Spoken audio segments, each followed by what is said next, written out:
Ignition sequence start 543210. We've got a left. Hey, everyone. This is the investor in digital assets. Let's start here. I got my coffee going, but wait. This tweet from Link to who is one of my sponsors was good, I thought. When the link to Holly Stein's portfolio company Atomic Net's blockchain goes live, it will give institutions that trade digital assets the same safe, compliant, and risk-managed settlement that the DTC offers. Look, I think gives. That's about to happen. And remember that both Ripple and Polycenter on the link to platform. The link is in the description because it's one of my sponsors, and you can click on it and tell him that Dar sent you. Also, I own both Polysum and Ripple equity, so that's a caveat. Look at this. XRP monthly update. Our triangle is turning into a point like the Big Bang. We've set the midterm target for Wave 1 at $3.82, and our smaller timeframe target, the midterm target for the third wave, is $22.31. March is when everything goes crazy. And the light will have a go at it. The Big Bang happened. I hope I don't get anything from the text or the language here. I hope he's right now, though. Eleanor, last night, Tara did one of those Twitter live things, and I took out or marked a few parts. I'll show you what I marked, but I think the most important part is where John Deaton talks about how Charles Gasparini has been upsetting a lot of people in the XRP community lately. And I think it's probably a good idea to point it out. When the details start to come out, you'll see that it's kind of what you expected, which is John Deaton is clearly the one who knows what he is talking about. So I'm going to show you that. I like Charles Gasper, and I don't mean to say anything bad about him. I think that he has. He has helped us a lot. I think if I had to sum up what he really thinks, it would be that, and if I had to guess, Bill Hinman and Jay Clayton probably think the same thing. They are probably sitting there going, wait a minute, us and all of our friends? We've always been able to get away with this kind of thing. It's no big deal. And Charles Gasparini has probably spent all these years seeing people on Wall Street get away with the same kinds of things. This time, though, they ran into a group of people they were hurting directly. And that's why people have made a big deal out of it. Enough already. That's likely the best way to put it all together. And this thing by John Deaton says it all. But it's here. It's 27:30 Martin, this is a long letter. I'll try to make it shorter if he gets out, which is kind of what I want him to do. But Breno introduces the topic for Charles's guests, and it sounds like one of my columns. I want to change the subject to something that is very important to John. That is Bill Hinman. So, here we are. I'm out. Charlie, I'm sorry to cut you off, but why do men growl? I'm okay with it because we've been building up so much, brother. I just want everyone to know that I haven't met any of them. Bill had been in touch with him and they had sent each other emails. We always run things by him. You know, I don't have a problem with it as long as you explain what you think is wrong with it so we can get it out in the open. Okay, no problem. When you first had me on this Fox Business show a long time ago, you asked me about the conflicts. And back then you were like, yeah, I'm not saying he's guilty or anything, but it does look bad. And Charlie, for 1 year back then, I never said Bill Hinman did anything wrong. I said it looks bad and looks bad. Then there was the Empower. Whoever doesn't have tokens. His real name is Jason Foster. He is in charge of Power. He once had a job. He used to look into things for Chuck, who worked for Senator Grassley. He started his nonprofit, which keeps an eye on how the government does things like deal with ethics. Based on what I and others were doing, he sent some FOIA requests. The SEC lied in response, so he sued them, and they finally gave him the internal emails between the SEC and Bill Hinman's law firm, Simpson, and the SEC Ethics Office. And what we found out. Remember when I told you a long time ago that Bill hid $15 million while he was working at the SEC? And you were right when you told John, hey, you know, you can't hold it against someone for getting a pension and retiring. However, the ethics office looked into it, and he was an ongoing profit-sharing partner at the same time. I agree with you. He wasn't out of work. So he was getting paid because the profits were coming in or because you were paying the farm, which included him. So, that's what they told him, but let me ask you something, John. Assisting the devil. Does that sound like a guy who works at a big law firm and has a pension fund? I mean, is that something that doesn't happen anywhere else? When you switch from government to private work and still get a pension, is it still based on how much money the fund made? No, that's not it, but if it's based on a pension and future profits, then it might be. But his was an ongoing thing, and the more profitable they were that year, the more things he approved for his firm, which is a Bitcoin Ethereum mining company that could go public. And because of that, they made money, which helped him. So, the SEC offense is set up like this. This is different, Bill, and this is how they set it up for him. This is different, Charlie. You have an ongoing problem with money. So 18 U.S.C. 208 is the law. They said it's a financial conflict of interest bar because of this. Even talking to them is impossible. You can't email them, meet them, or do anything else that would be against the law. After that, we know for sure that he met them 3 more times. He talked to them. In fact, his office sent an email on April 19th to his partner in China, a man named Attorney Chin Lit. On top of all this, Charles Gasparini was basically trying to downplay the situation. But here's what's wrong. Everything John Deaton says is right, and here's 1,000% yes, but there's something worse. Bill Hinman is the person who made sure the lawsuit against Ripple was filed. He didn't just do all of this by itself. He also helped get a theory out into the open. He helped make sure that the lawsuit against Ripple was dropped. And as we've seen in all the clips of Joseph Lubin, he was super excited about it. He was in the room and talking with the SEC behind the scenes. He was aware of what was going on. This is what's going wrong. This is where it stops being the same old, good old buddy, good old boy network and becomes a design that tries to catch Ripple. This gets bad at that point.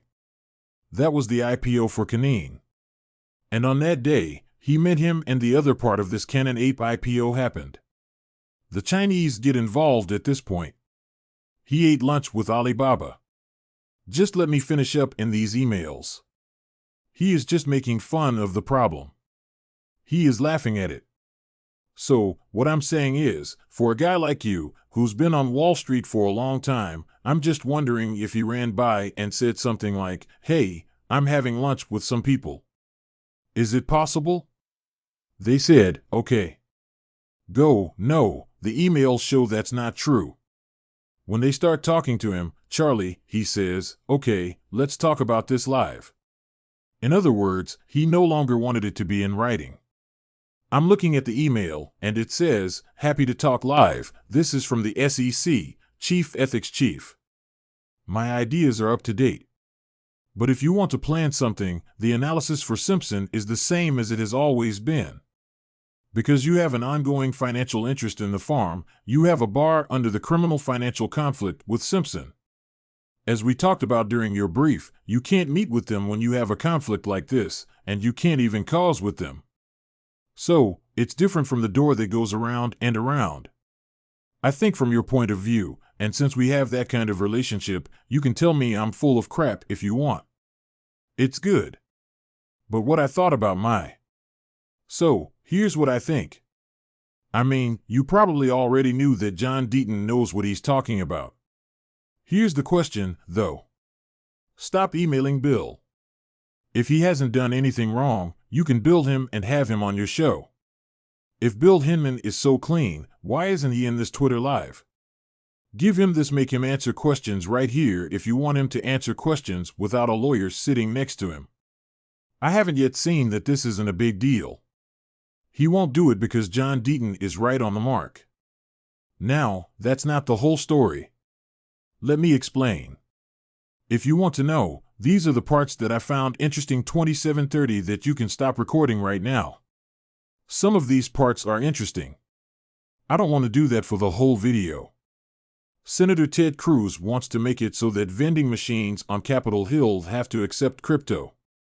This is one of many signs that the government is now actively working to get this crypto thing going. Then Eleanor says something. The federal government is making a plan for national research and development on digital assets. Today, the Office of Science and Technology at the White House put out a call for help from the public. Okay, that's more nonsense from the government. Will I believe it when it comes from this group? Now? Then there was this guy who worked for CNBC. His name was French Hill. I just want to show you this part so that Gary Gensler can see Kevin trading coins and running. All that's on the table is for some exchanges to be watched. All of these things will be important this year. It's going to happen this year, and if you think it can be done in a way that works for both parties, that would take I'm not sure about that. Right now, we're not there. Hey, I'm an expert in bipartisanship, and this is an important area for our country. We need this regulatory framework, and we need to work together to get it. If we don't, we'll keep seeing the kind of chaos that led to a lot of bankruptcies in the industry last spring. That doesn't help developers, the industry, or innovation, and it doesn't help investors or customers either. You can't really tell the SEC what to do as long as Gary Gensler is there. Do you really think things are getting better? Gary Gensler says that he is an expert in this field because he taught blockchain and distributed ledger technology in graduate school. This is where it says that he was a beat cop last year. So, we'll ask him to come to Congress and tell us what he knows, what he thinks should be done, and what he was doing last year when investors and consumers faced so many problems. Man, that reminds me, sometimes I feel like you just have to go back and show me this part. Let's hear what they have to say about Gary Gensler and FTX here. Because Congress is going to ask him that, and I'm sure that's making him a little nervous. Why not? Why not? Let's just show you this and let you hear it. That would have taught SEC something. And, you know, I think what happened with FTX is important enough that they shouldn't do it again. Gary Gensler goes into Sandbank for free and sees him twice. Right. We know, twice, that we don't have IEX to start a federally approved cryptocurrency exchange. From the logs, we do know how many times Brad met with Lou 5 that we know of. You know, and that's something new. The guy is right before Brad. I think that's the guy who worked for IEX in the past year. The point is that this meeting is with a person who is known for being hard to meet with. Let me ask you something right now. Did it say why Brad met with him? There were no meeting notes. It just says the date, time, and names of the people who worked on it. The SEC and IEX worked together on this FTX exchange. So, you have to ask yourself this, all right? Why, with all this going on, did he know that they had a trade that wasn't okay?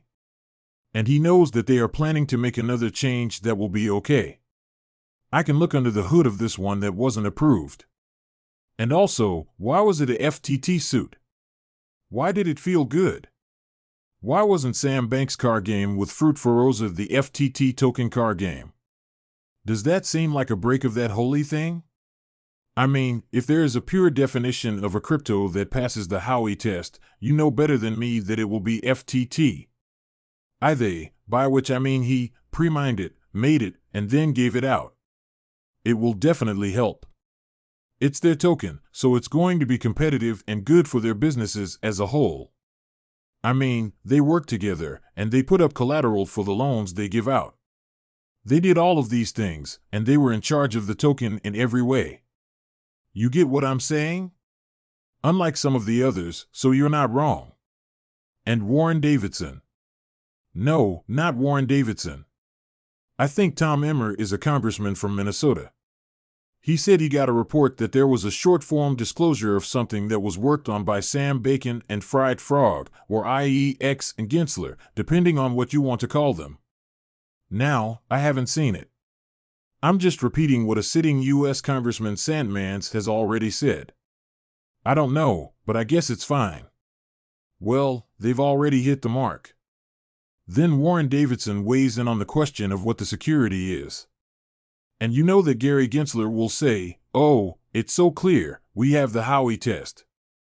It's not at all clear, so he says, "Come in and talk to us," and company after company, including FTX, does. And either don't find things, like they didn't on Celsius and who knows how many other places. Or they do things that keep people guessing about them for years, and they never say for sure, "Nope, this is security," or "Hey, here's a no-action letter," more than 3 times. So it's really driving capital out of our markets. We need to make a clear test that everyone, including innovators, investors, and regulators, can understand. Okay, I have a couple of more things here. This was put out by someone with a digital point of view. This is James Wallace from Ripple talking about the digital pound. I'll just play you the first part, which is about stable coins. And then through all of these, stable coins that are not regulated. I think the message is that all of these are important and will be around in the future. And now the question is, pre-digital pound, what role will the digital pound play in the UK? What good does that actually do? This chart is kind of my conclusion, but I'm going to say it's a good tip for the next 2 or 3 charts. So, I think that in any kind of CBDC, you have to look at the different kinds of stakeholders and enablers, not just in the UK but in any market. So, you have the regulatory framework, which, as you know, is CBDC. Or is it digital power and legal currency? What are the rules that will be set about who could use it? Anyway, I'm not going to play that whole thing, but it's interesting and he's got 11 minutes of it. So pay attention. Eleanor came next. Tara has done a lot of things. She knows something here. Brian Brooks, who used to be acting comptroller of the currency and CEO of Binance US, left his job as CEO of Bitfury quietly on December 31st. He told me that he was moving because he had finished the jobs he was hired for in 2021, which included a company-wide reorganization. He is still on the board of directors at Bitfuries. Now, this is a digital perspective that is interesting. I'm not sure how many of you have used this chat before. GPT, it's OpenAI. I think this idea came from Elon Musk, and I think Jed McCaleb also had something to do with it. But it's AI. You can pretty much ask anything you want. And I think the idea is that this artificial intelligence is getting better and can answer just about anything you type. Well, look at this, it's pretty cool. Brad Combs wrote this: "How could XRP be used as a stablecoin?" XRP. The digital asset that is part of the Ripple network has been suggested as a possible stablecoin because it could be used to make cross-border payments quickly and cheaply. A stablecoin is a type of cryptocurrency that is tied to the value of a fiat currency, another asset, or another asset, like gold, to reduce volatility. One way to use XRP as a blockchain is to tie its value to a fiat currency like the US dollar. This can be done by making a system where XRP can be exchanged for fiat currency at a rate of 1-to-1, and then used as a digital representation of the currency for transactions across borders. Another way is to use XRP as collateral to back a stable synthetic coin whose value is tied to that of a fiat currency. This can be done by making a fake stable coin backed by a certain amount of XRP held in escrow. The value of the synthetic stablecoin would stay the same compared to the value of the fiat currency, while the value of the XRP coin would change. This is not an official use case from Ripple, so keep that in mind. Also, these are only ideas. That's pretty cool. Here is a list of who FTX owes money to. Most of the interesting ones you'll see have likely already been said. Name on file, so they're everywhere, and everyone can be anonymous when they want to. It seems like everyone in this business wants things to be done a certain way. Our Senior Director of Engineering, Brad Chase, had a fireside chat with the blocks to get legal Ripple. What does he go by? Nathan Crooks this year at this year's Quantum Miami, who found it interesting to talk about real-world crypto utility and what the future of a token will look like with the help of products like the Liquidity Hub. Don't forget about the Ripple Liquidity Hub, or XRP Liquidity Hub, people. I am the investor in digital assets. I don't give advice on how to invest. This is just for your entertainment. Please hit the like button and sign up. Tell your family and friends to watch these clips of John Deaton and Charles Gasparini from Eleanor Turot. They are worth looking into. Thanks for listening.